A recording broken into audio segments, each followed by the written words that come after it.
আমরা জনগণনার ক্ষেত্রে সেন্সাস কথাটি অনেক সময় শুনতে পেয়ে থাকি।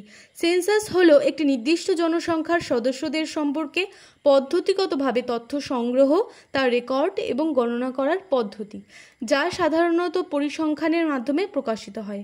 সেন্সাস এর মাধ্যমে আমরা কোনো নির্দিষ্ট সময়ে কোনো একটি নির্দিষ্ট দেশের জনগণের জন্ম, মৃত্যু, তাদের আর্থিক ও সামাজিক পরিসংখ্যান জানতে পাই।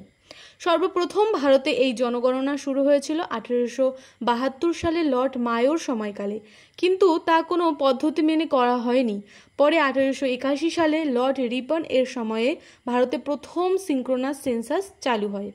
এরপর থেকে প্রতি 10 বছর অন্তর অন্তর এই সেন্সাস ডাটা প্রকাশিত হয়। গোটা পৃথিবীতে দু ধরনের সেন্সাস কালেক্ট করা হয়, একটি হলো ডি জুরা মেথড, আরেকটি হলো de facto method. De jure method হলো আদমশুমারির তারিখে কোনো ব্যক্তির স্বাভাবিক বসবাসের স্থানকে গণনা করা, অর্থাৎ লিগাল রেসিডেন্ট এক্ষেত্রে প্রাধান্য পায়।